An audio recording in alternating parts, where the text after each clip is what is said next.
Salman F Rahman, Anisul হক, বিচারপতি মানিক ও পলক নতুন মামলায় গ্রেফতার, কারাগারে পাঠানোর নির্দেশ। সারা দেশে ম্যাজিস্ট্রেসি ক্ষমতা পেল সেনাবাহিনী, 2 মাসের জন্য মাঠে থাকবেন কমিশন প্রাপ্ত কর্মকর্তারা, প্রজ্ঞাপন জারি। ছাত্র আন্দোলনের সমর্থন দিয়ে পুনঃ শক্তি নিয়ে মাঠে ছিল জামায়াত, দাবি আমিরের অন্তর্বর্তী সরকারকে দেয়া হবে সময়। হবিগঞ্জের সাবেক পৌর মেয়র সেলিম ও কুষ্টিয়ার সাবেক এমপি জর্জ গ্রেফতার, স্বরাষ্ট্রমন্ত্রীর বাসায় যৌথ বাহিনীর অভিযান।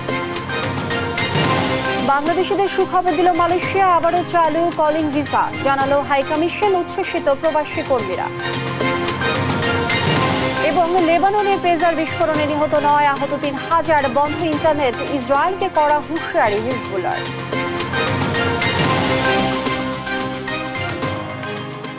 দেখছিলেন শিরোনাম সংবাদ সকালের, সঙ্গে আছি আমি লিনিয়া আফরোজ।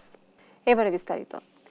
সাবেক আইনমন্ত্রী আনিসুল হক, সাবেক প্রধানমন্ত্রী বেসরকারি শিল্প ও বিনিয়োগ উপদেষ্টা সালমান এফ রহমান, সাবেক আইজিপি চৌধুরী আব্দুল্লাহ আল মামুন, সাবেক ডাক, টেলিযোগাযোগ ও তথ্য প্রযুক্তি প্রতিমন্ত্রী জুনাইদ আহমেদ পলক, সাবেক বিচারপতি AHM শামসুদ্দিন চৌধুরী নতুন করে গ্রেফতার দেখাতে আদালতে তোলা হলে তাদেরকে কারাগারে প্রেরণের নির্দেশ দেন আদালত। বুধবার সকালে তাদের আদালতে আনা হয়। এরপর রাজধানীর বিভিন্ন থানার মামলায় তাদের গ্রেফতার দেখানোর আবেদন করে পুলিশ। শুনানি শেষে ঢাকার মেট্রোপলিটন ম্যাজিস্ট্রেট মোহাম্মদ জাকি আল ফারাবির আদালতে এসব মামলায় গ্রেফতার দেখানোর আবেদন মঞ্জুর করে কারাগারে প্রেরণের নির্দেশ দেন।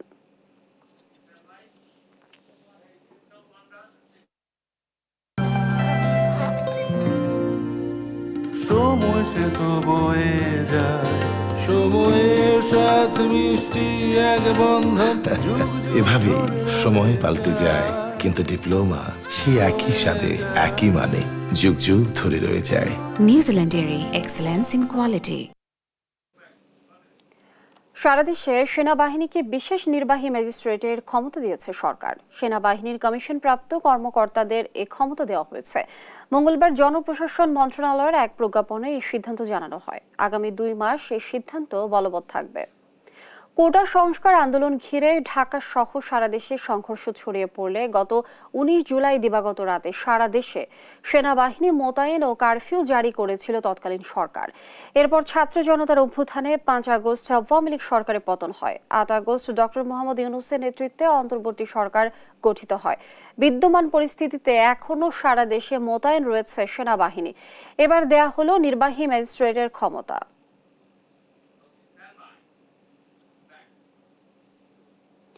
অন্তর্বর্তী সরকারকে কোনোভাবেই ব্যর্থ হতে দেয়া যাবে না, আর তারা নিজেরাও যেন ব্যর্থতার কারণ না হন সেদিকে সতর্ক থাকার আহ্বান জানিয়েছেন বিএনপির ভারপ্রাপ্ত চেয়ারম্যান তারেক রহমান। রাজধানীর নয়াপল্টনে আয়োজিত গণসমাবেশে তিনি আশঙ্কা জানান, সরকার অগ্রাধিকার ভিত্তিতে ব্যবস্থা না নিলে পলাতক স্বৈরাচারী দল আওয়ামী লীগ আবারও সুযোগ নিতে পারে। সাইফুল রিপনের প্রতিবেদন। আন্তর্জাতিক গণতন্ত্র দিবস উপলক্ষে গণতন্ত্র রক্ষায় মঙ্গলবার বিএনপির কেন্দ্রীয় কার্যালয়ের সামনে আয়োজন করা হয় জনসমাবেশ। দুপুর 2টায় জনসমাবেশ শুরু হওয়ার কথা থাকলেও নির্ধারিত সময়ের আগেই কানায় কানায় পূর্ণ হয়ে ওঠে জনসভাস্থল।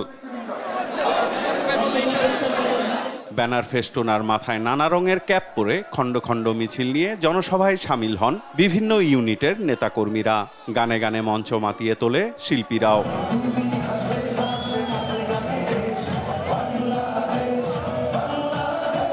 সভাপতির বক্তব্যে বিএনপি মহাসচিব মির্জা ফখরুল ইসলাম আলমগীর বলেন, গণতন্ত্রকে যারা বিপথে নিতে চায় তাদের রুখে দিতে হবে। গণতন্ত্রকে যদি কেউ ধ্বংস করতে চায়, আবার বিপথে নিতে চায়, লুট করে নিতে চায়, সেখানে আপনার অবশ্যই রুখে দেওয়া হবে। এই সরকারের যারা দায়িত্বে আছে তাদেরকে অনুরোধ করতে চাই, এখনো আমলাদের মধ্যে, সরকারের মধ্যে সেই ফ্যাসিবাদী সরকারের অনেক প্রচারটা অবস্থান করছে। তারা সমস্ত যে প্রচেষ্টা আমাদের গণতন্ত্রে ফিরে যাওয়ার, সেই বাংলাদেশকে ফ্যাসিবাদ মুক্ত করবার, সেটাকে নস্যাৎ করবার জন্য তারা এখনো বসে আছে চক্রান্ত করছে। পূর্ব ঘোষণা অনুযায়ী বিএনপির ভারপ্রাপ্ত চেয়ারম্যান তারেক রহমান যুক্ত হন ভার্চুয়ালি। প্রধান অতিথির বক্তব্যে বলেন, অন্তর্বর্তী সরকারকে কোনোভাবেই ব্যর্থ হতে দেয়া যাবে না। এই সরকারের ব্যর্থতা আমাদের সকলের ব্যর্থতা, বাংলাদেশের পক্ষের গণতান্ত্রিক আমি জনগণের ব্যর্থতা। সুতরাং দেশে বিদেশে থেকে নানা রকমের উস্কানিতেও জনগণ অন্তর্বর্তীকালীন সরকারকে ব্যর্থ হতে দেবে না। তবে অন্তর্বর্তীকালীন সরকার যাতে নিজেরাই নিজেদের ব্যর্থতার কারণ না হয়ে দাঁড়ায়, সে ব্যাপারে তাদেরকেও সতর্ক থাকতে হবে। তিনি আরো বলেন, অন্তর্বর্তী সরকার অগ্রাধিকার ভিত্তিতে এজেন্ডা ঠিক করতে না পারলে পলাতক স্বৈরাচার সুযোগ নেয়ার চেষ্টা করতে পারে। অগ্রাধিকার ভিত্তিতে পদক্ষেপ নিতে হবে। আমরা মনে করি অন্তর্বর্তীকালীন সরকার এজেন্ডা সেটিং এর ক্ষেত্রে অগ্রাধিকার ভিত্তি নির্ধারণ করতে না পারলে গণ অভ্যুত্থানের সাফল্য ব্যাহত করতে ষড়যন্ত্রকারী নানা চক্র সুযোগ গ্রহণ করতে পারে। এ সময় নেতাকর্মীদের আচরণে গুণগত পরিবর্তনের মাধ্যমে আগামীর রাষ্ট্রনেতৃত্বের জন্য প্রস্তুত হওয়ার আহ্বান জানান বিএনপির ভারপ্রাপ্ত চেয়ারম্যান। জনগণের কাঙ্ক্ষিত বৈষম্যহীন বাংলাদেশ গড়ার এই যাত্রা পথে বাংলাদেশের পক্ষের শক্তিকে আরো কিছু পথ পাড়ি দিতে হবে। তবে সেই পথ অবশ্যই নয় সন্ত্রাস, সংঘর্ষ, প্রতিশোধ কিংবা প্রতিহিংসা, বরং সেই পথ হবে ধৈর্য, সহনশীলতা এবং সমঝোতা। জনগণ সব ক্ষমতার উৎস স্মরণ করিয়ে দিয়ে সংস্কারের পথ ধরে নির্বাচনের রোডম্যাপে বাংলাদেশ দ্রুত এগিয়ে যাবে বলেও প্রত্যাশার কথা জানান তারেক রহমান। সংস্কার কার্যক্রমের পথ ধরে নির্বাচনী রোড ম্যাপে উঠবে আমাদের প্রিয় বাংলাদেশ। সাইফুল রিপন, দেশ টিভি, ঢাকা। ক্ষমতাচ্যুত আওয়ামী লীগ সরকারের আমলে সবচেয়ে বেশি নির্যাতিত দল জামায়াতে ইসলামী। শীর্ষ নেতাদের ফাঁসি সহ মাঠ পর্যায়ের নেতাকর্মীদেরও হতে হয়েছে মামলা হামলার শিকার। এমনকি শেষ মুহূর্তে নিষিদ্ধ করা হয় জামায়াতকে। শেখ হাসিনার সরকার পতনের পর নতুন করে সামনে আসে জামায়াত। অন্তর্বর্তী সরকারের সাথে সমন্বয় ও আগামী নির্বাচনের পরিকল্পনা সহ সার্বিক বিষয়ে দেশ টিভির সঙ্গে কথা বলেছেন দলটির আমির ডাক্তার শফিকুর রহমান। শাহিদুজ্জামান সাকিবের প্রতিবেদন। দেশের সার্বিক পরিস্থিতি ও দলের ভবিষ্যৎ পরিকল্পনা নিয়ে দেশ টিভির সঙ্গে কথা বলেন বাংলাদেশ জামায়াতে ইসলামীর আমির ডাক্তার শফিকুর রহমান। বলেন, দেশের স্বার্থে আপোষহীন থাকায় নানা সময়ে নির্যাতিত হয়েছে জামায়াত। কোনো অন্যায়ের কাছে আমরা কখনো মাথা নত করিনি, যেহেতু আমরা আমাদের নীতি নৈতিকতায় ছিলাম আপোষহীন। আমাদের বিরুদ্ধে অনেক অভিযোগই দেওয়া হয়েছে, কিন্তু একটা অভিযোগও তারা প্রমাণ করার কোনো সাহস করেনি। 1-2 করে আমাদের 11 জন নেতাকে ঠান্ডা মাথায় বিচারের নামে প্রহসন করে হত্যা করা হয়েছে, সম্পূর্ণ মিথ্যা অভিযোগ। 40-42 বছর যাদের বিরুদ্ধে কোনো অভিযোগ ছিল না, হয়তো এর বিচার একদিন এই বাংলার মাটিতে আবার হবে। আর বাংলার মাটিতে নাই যদি হয়, তাহলে আদালতে আখিরাতে তো বিচার অবশ্যই হবে। যে ক্ষতি আমাদের হয়েছে সংগঠনে, সেটা অপূরণীয়। বৈষম্য বিরোধী ছাত্র আন্দোলনের শেষের দিকে দল পূর্ণ শক্তি নিয়ে মাঠে ছিল বলে জানান জামায়াতের আমির। মানুষ এসেছিল ডু অর ডাই, যে এই জালিমদেরকে আর কোনোভাবেই এলাও করা যায় না। এই জন্য আলহামদুলিল্লাহ শেষের দিকে আমাদের এবং আমাদের জানামত ইসলামী ছাত্র শিবিরের পূর্ণ শক্তিতেই আমাদের অংশগ্রহণ ছিল, যেমনটা অন্যান্য দলের ছিল। তারা দেখেছেন ইতিমধ্যে জাতি, ধর্ম, দল, মত নির্বিশেষে যারা আন্দোলনে অংশগ্রহণ করে দুনিয়া থেকে বিদায় নিয়েছে, আমরা যাদেরই সন্ধান পেয়েছি তাদের সকলের ঘর বাড়িতে আমরা চলে গিয়েছি। নির্বাচন প্রসঙ্গে কথা বলেন জামায়াত আমির। প্রয়োজনীয় সব সংস্কারের আগ পর্যন্ত অন্তর্বর্তী সরকারকে সময় দিতে চায় দলটি। এই সরকার যেহেতু জনগণের ধারাই বসেছে, তারা নিজের চেয়ে নিয়ে বসেনি। এই জন্যে আমরা চাই যে এই সরকারটা কিছু মৌলিক সংস্কারের কাজ করে একটা সুষ্ঠু নির্বাচন যত তাড়াতাড়ি সম্ভব তারা এখানে আয়োজন করে জনগণকে একটা সুস্থ নির্বাচনের পথ খুলে দিয়ে তারা এখান থেকে বিদায় নেবে। অর্থনীতির যে বিধ্বস্ত হালত, ব্যাংকগুলোর যে করুণ দশা, আর্থিক প্রতিষ্ঠান যে ধ্বংসের মুখোমুখি, সেই বিষয়গুলোকে আমাদের বিবেচনায় আনতে হবে। তবে এর জন্য বিস্তর সময় নেওয়া তাদের ঠিক হবে না। এই ক্ষেত্রে সবার দায়িত্ব রয়েছে তাদেরকে সহযোগিতা করার, শুধু আমাদের একার না। আমরা মনে করি দেশের স্বার্থে, জাতির স্বার্থেই তাদের ন্যায়সঙ্গত কাজগুলোতে সকলেরই সমর্থন দেওয়া উচিত, সহযোগিতা করা উচিত। নারী ও ভিন্ন ধর্মাবলম্বীদের বিষয়ে দলের দৃষ্টিভঙ্গি নিয়েও কথা বলেন জামায়াতের এই শীর্ষ নেতা। নারীরা কারা? তারা তো মায়ের জাত, আমারও তো মা আছে। তারা বোনের জাত, আমারও তো বোন আছে। তারা মেয়ের জাত, আমারও তো মেয়ে আছে। তা আমরা কি আমাদের মেয়েদের সাথে, বোনদের সাথে, মাদের সাথে সেই আচরণ করি? আর ইসলাম কারো উপর জোর জবরদস্তি খাটায় না। লা ইউকাল্লিফুল্লাহু নাফসান ইল্লা উসাহা। আল্লাহ তাআলা মানুষের সাধ্যের বাইরে কারো উপর একটা ঘাসও চাপান না। লা ইকরাহা ফিদ্দিন। দিন নিয়ে কারো উপর চাপাচাপি বাড়াবাড়ি চলবে না। যখন দেশে 3 দিন কোনো সরকারই ছিল না, তখন বরঞ্চ আমাদের লোকেরা বিভিন্ন ধর্মের উপাসনালয় যেগুলো ছিল সেগুলো তারা পাহারা দিয়েছে। বর্তমান জামায়াতে ইসলামীকে তারুণ্য নির্ভর উল্লেখ করে জামায়াতের আমির তাদের বৃহত্তর পরিকল্পনার কথাও তুলে ধরেন। শাহিদুজ্জামান সাকিব, দেশ টিভি, ঢাকা। সাবেক স্বরাষ্ট্রমন্ত্রী আসাদুজ্জামান খান কামালের মণিপুরে পাড়ার বাসায় অভিযান চালিয়েছে যৌথ বাহিনী। রিমান্ডে থাকা তার ছেলে সাফি মুদ্দাসির খান জ্যোতিকে সাথে নিয়ে গভীর রাতে অভিযান চালানো হয়। এ সময় হরিণ ও জেব্রার চামড়া এবং শিং উদ্ধার করা হয় তার ঢাকার বাসা থেকে। এই সময় ফাঁকা বাসায় চুরি করতে আসা 4 জনকে গ্রেফতারও করে যৌথ বাহিনী। তাদের তল্লাশি করে নগদ 3 লক্ষ টাকা ও চুরি করা কিছু মূল্যবান মালামাল উদ্ধার করা হয়।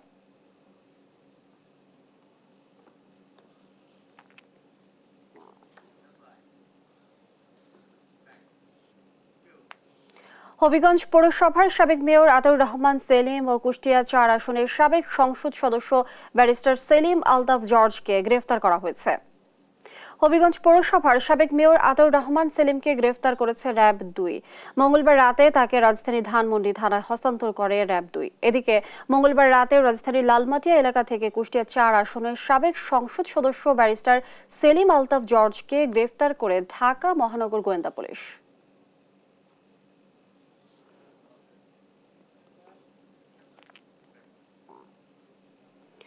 অন্তর্বর্তী সরকারের সংস্কার কর্মসূচি বাস্তবায়নে বাংলাদেশকে নতুন করে $2 বিলিয়ন ঋণ দেওয়ার প্রতিশ্রুতি দিয়েছে বিশ্বব্যাংক। মঙ্গলবার রাষ্ট্রীয় অতিথি ভবন যমুনায় প্রধান উপদেষ্টা অধ্যাপক মোহাম্মদ ইউনুসের সঙ্গে সাক্ষাতে এ আশ্বাস দেন বিশ্বব্যাংকের কান্ট্রি ডিরেক্টর আব্দুল্লাহ শেখ। এ অর্থ সংস্কার বন্যার ক্ষয়ক্ষতি উত্তরণ, জলবায়ুর অভিঘাত সহ স্বাস্থ্য উন্নয়নে ব্যবহার করা যাবে। 16 বছরের চরম অপশাসনের পর নতুন যাত্রায় বিশ্বব্যাংক বাংলাদেশের পাশে থাকবে বলে আশাবাদ জানান উপদেষ্টা। এছাড়া পাচার হওয়া অর্থ ফেরাতে বিশ্বব্যাংকের প্রযুক্তিগত সহায়তাও চান তিনি। এ সময় ঢাকার দেয়ালে তরুণদের আঁকা গ্রাফিতি ও মুরাল দেখে তার মুগ্ধতার কথাও জানান বিশ্বব্যাংক কান্ট্রি ডিরেক্টর।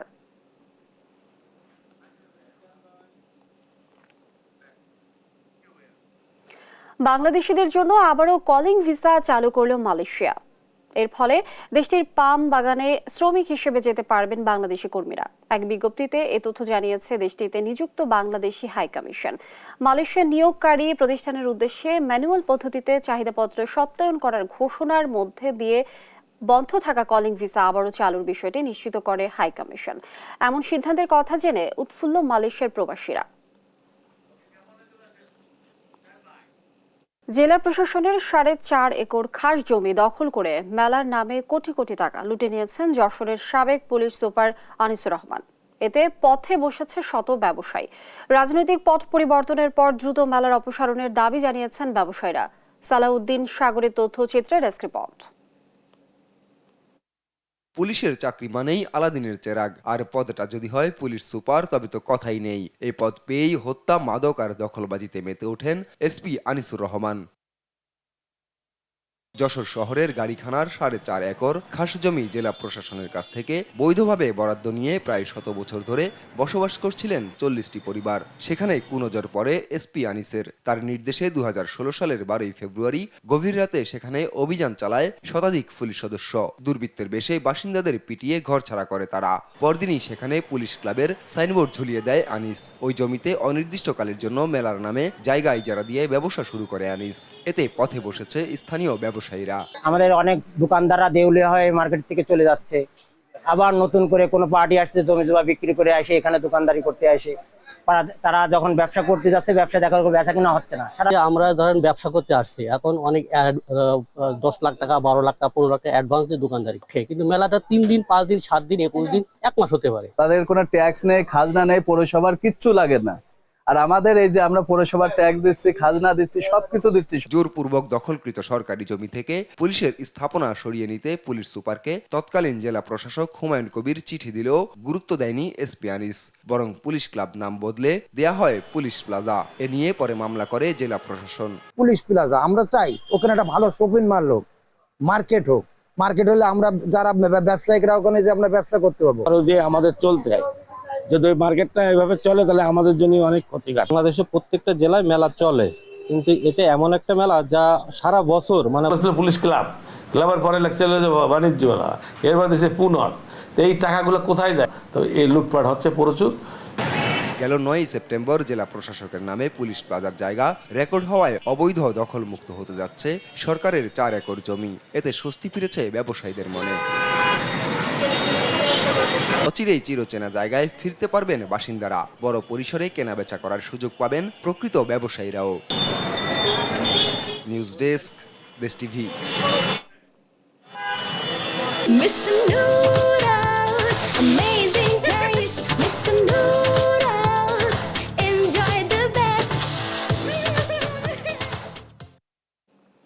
গাজীপুরে আনসার একাডেমিতে কথা বলছেন স্বরাষ্ট্র উপদেষ্টা অবসরপ্রাপ্ত লেফটেন্যান্ট জেনারেল মোহাম্মদ জাহাঙ্গীর আলম।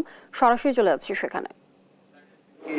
যাদের আত্মত্যাগের বিনিময়ে আমাদের মাতৃভাষার অধিকার প্রতিষ্ঠিত হয়েছে, শ্রদ্ধা জ্ঞাপন করছি 1971 সালে 17 এপ্রিল মেহেরপুরে বৈদ্যনাথ তলায় গণপ্রজাতন্ত্রী বাংলাদেশের প্রথম সরকারকে সাহসিকতার সঙ্গে গার্ড অফ অনার প্রদানকারী 12 জন বীর আনসার সদস্যকে।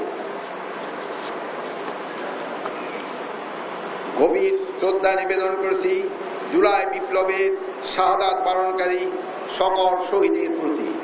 ছাত্র জনতার গণ অভ্যুত্থানে অঙ্গ হারানো আহত সকলের প্রতি আমি সহমর্মিতা ও গভীর কৃতজ্ঞতা জানাচ্ছি। মহান সৃষ্টিকর্তার নিকট সকল শহীদের রুহের মাগফিরাত ও আহতদের দ্রুত আরোগ্য কামনা করছি। নূতন বাংলাদেশ উপহার দেওয়ার নেপথ্য কারিগর ও গণ অভ্যুত্থানে অংশগ্রহণকারী সকলের প্রতি আমার গভীর শ্রদ্ধা নিবেদন করছি।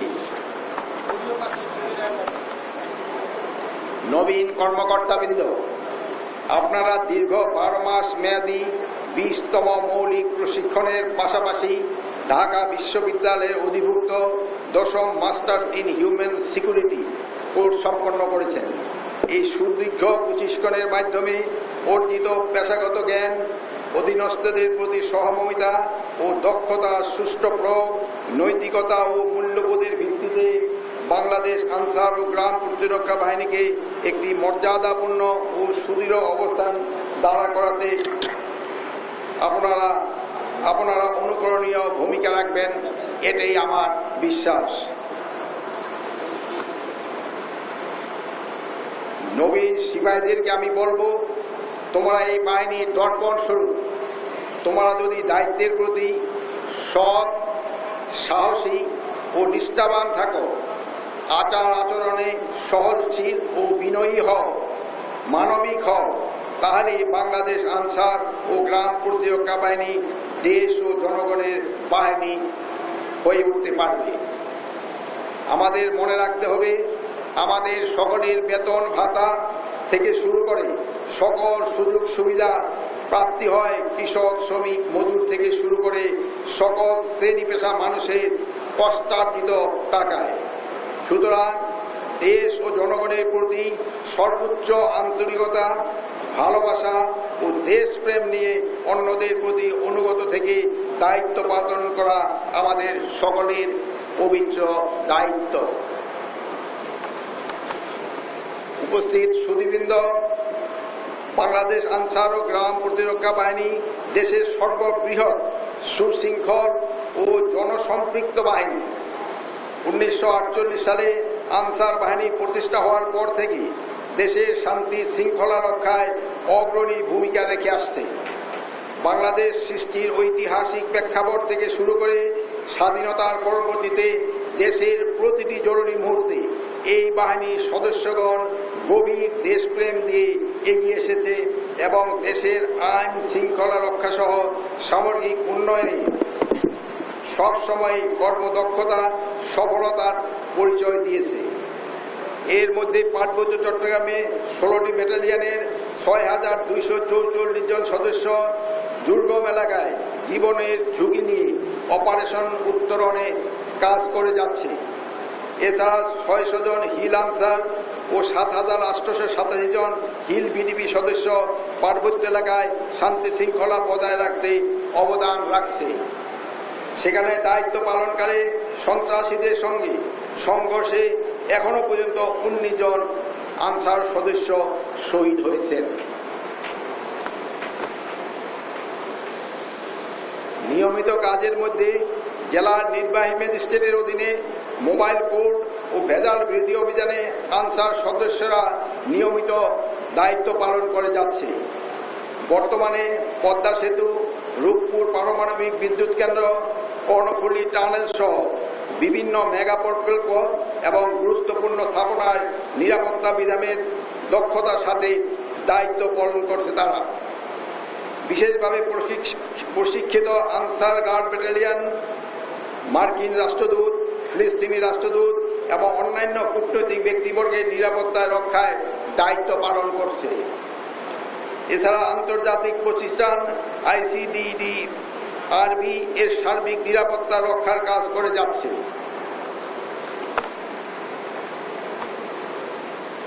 জুলাই বিপ্লবে স্বৈরাচার সরকারের পতনের পর থানা, ট্রাফিক, বিমানবন্দর সহ গুরুত্বপূর্ণ স্থাপনাগুলি বাংলাদেশ আনসার ও গ্রাম প্রতিরক্ষা বাহিনীর সদস্যরা জীবনের ঝুঁকি নিয়ে দেশের আইন শৃঙ্খলা রক্ষা ও জননিরাপত্তা বিধানে এগিয়ে এসেছে। বিশেষ করে আনসার গার্ড ব্যাটালিয়নের সদস্যরা ডিএমপি থানাগুলি আভ্যন্তরীণ নিরাপত্তা নিশ্চিত করেছে এবং হযরত শাহজালাল আন্তর্জাতিক বিমানবন্দরে নিরাপত্তায় নিয়োজিত রয়েছে। বর্তমান সরকার দায়িত্ব গ্রহণের সাথে সাথে পুলিশ বাহিনীর স্বল্পতার মাঝেও রাষ্ট্রীয় অতিথ ভবন যমুনাতেও আনসার গার্ড ব্যাটালিয়ন সদস্যরা সাহসিকতার সাথে দায়িত্ব পালন করছে। আইন শৃঙ্খলা বাহিনীর লুট হওয়া অস্ত্র উদ্ধারে আনসার ও গ্রাম প্রতিরক্ষা বাহিনীর সদস্যগণ ব্যাপক ভূমিকা রাখছে, যা বিভিন্ন গণমাধ্যমে প্রতিনিয়ত প্রচারিত হচ্ছে। জাতির জরুরি সময়ে এই বাহিনীর সাহসী অবদানের জন্য সকল পর্যায়ের সদস্যদের আমি আন্তরিক ধন্যবাদ ও কৃতজ্ঞতা জানাচ্ছি।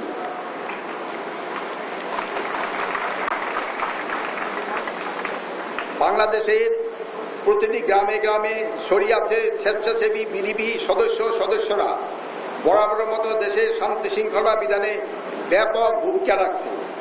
সাম্প্রতিক সময়ে দেশ ও গ্রামে যে সামাজিক নিরাপত্তা সংকট দেখা দিয়েছে, বিডিপি সদস্যরা তা নিরসনের প্রশংসনীয় ভূমিকা রাখছে। যারা মন্দির, গির্জা ও চার্চে হামলায় চালিয়ে সাম্প্রদায়িকের বিষ বাষ্প ছড়িয়ে দিতে চেয়েছিল, তাদের সামনে বাধা হয়ে দাঁড়িয়েছিল বিডিপি সদস্যগণ। দর্শক, গাজীপুরে আনসার একাডেমিতে কথা বলছেন স্বরাষ্ট্র উপদেষ্টা অবসরপ্রাপ্ত লেফটেন্যান্ট জেনারেল মোহাম্মদ জাহাঙ্গীর আলম। আমরা এতক্ষণ যুক্ত ছিলাম সেখানে।